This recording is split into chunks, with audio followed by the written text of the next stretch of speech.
What's up, Michigan State fans? This is Jacob Kotzenker back for another episode of the Michigan State Spartans Insider Podcast. This is our podcast for game day, Friday, January 30th, 2026. Michigan and Michigan State doesn't really need too much of an introduction.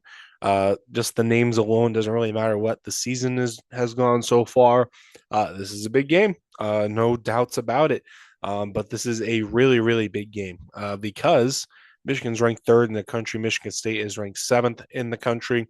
The combined ranking of 10, just 10 between these two teams is the lowest number in any game between Michigan and Michigan State ever on the basketball court. So this is meeting number 197. I think I looked it up. The AP poll first started coming out in 1948 or 1949.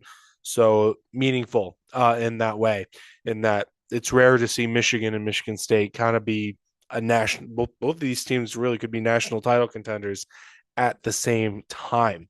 But again, Michigan State carrying into this game a 19-2 overall record, 9-1 Big Ten mark. Michigan is 19-1, 9-1 Big Ten mark as well. Michigan's only loss is a home loss to Wisconsin, kind of random, unranked team.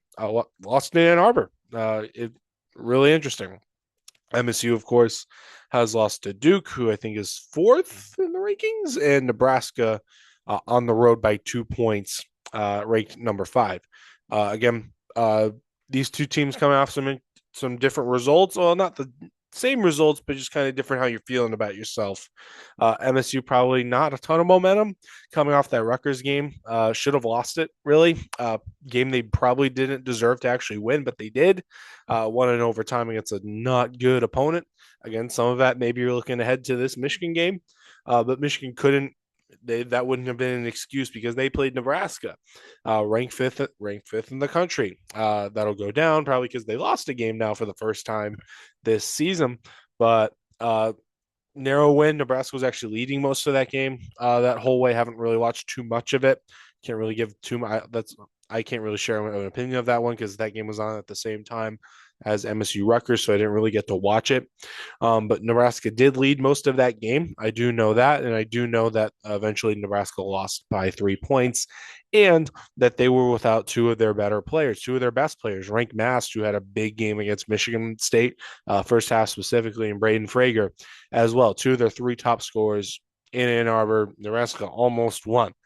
So, again, the thing about Michigan is that, I mean, at times when Michigan is good, like when they're playing at 100, when they're at 100%, everything's clicking. Don't know if there's a team that's better than them. I don't. That's how they looked earlier in the year when they played in the Players Era tournament, where they just rolled Auburn. They rolled, I think, San Diego State, I think, and then they also just rolled Gonzaga by like 40 points. So if that's the version of Michigan you get, I don't know what Michigan State can do. I really don't. But they haven't been playing like that during Big Ten play. That hasn't really how they've looked as the season has progressed, as teams have learned more about them. I think because this is a very new Michigan group, there are returning pieces from last year's team, but it's very, very different in that. Honestly, that the experience factor in this rivalry is something to keep an eye on as well. But still, a lot of new players to know. Just kind of recap it real quick. Yaxel Landerborg's the first one. First and foremost, Yaxel Landerborg's the guy to know. Transfer from UAB, sixth year senior actually. Still playing because of he played 3 seasons of JUCO ball. Went to UAB 2 years there. Could have gone to the NBA draft last year and probably would have been picked. Decided to actually transfer to Michigan instead.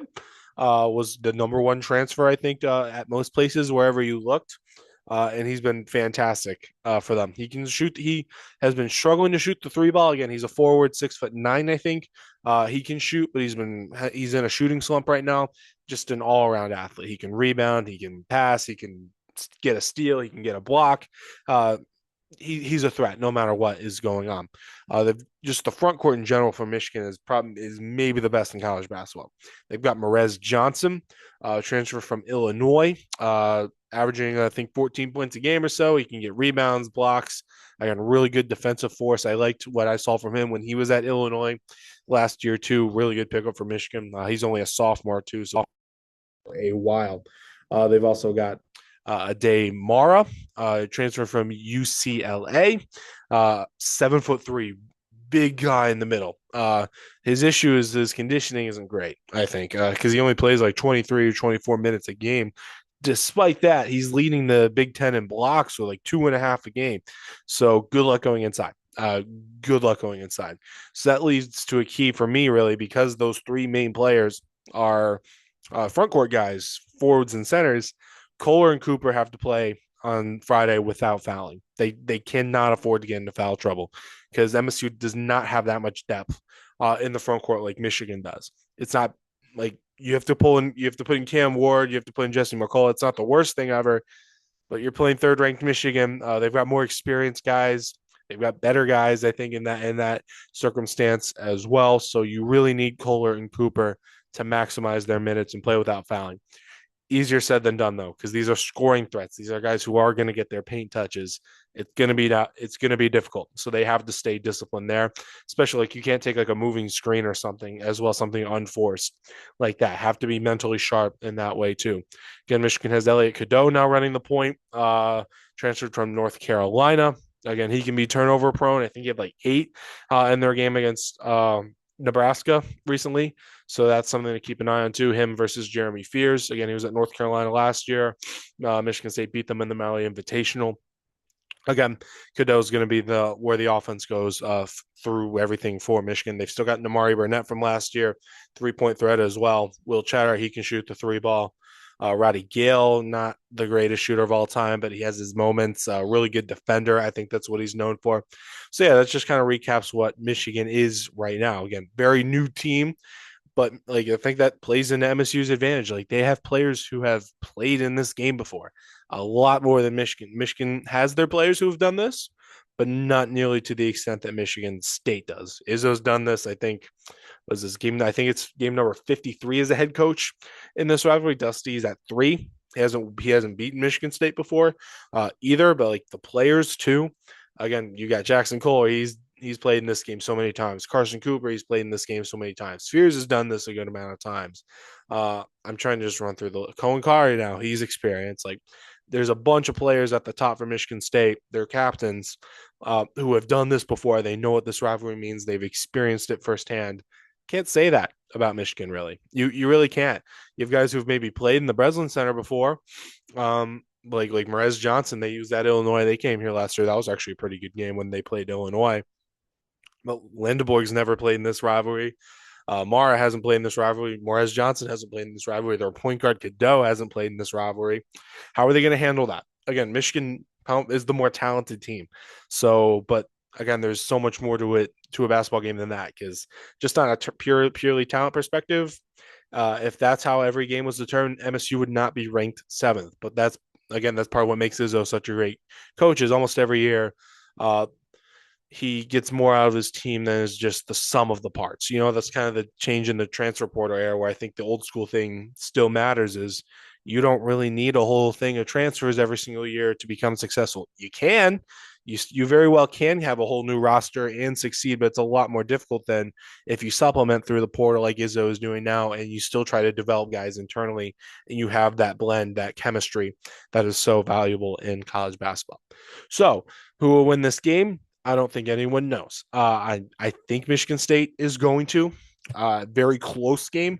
Breslin crowd is going to be very, very, very important in this one. I do think because again, these Michigan players haven't experienced it. I think like you can hear, but you can think of you can hype.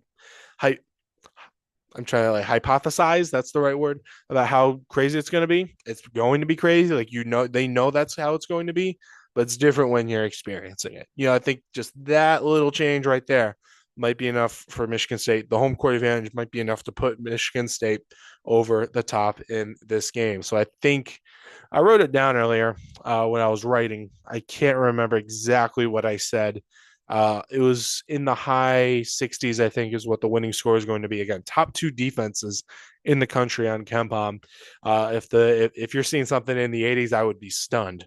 So I'm looking in the high 60s, kind of as a target point for the offense in this one. Defense has to be on point during this game because if this becomes an offensive shootout, I think Michigan would win.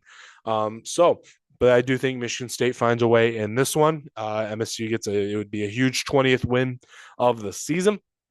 But I think I had it at like 68 to 65. Really close game.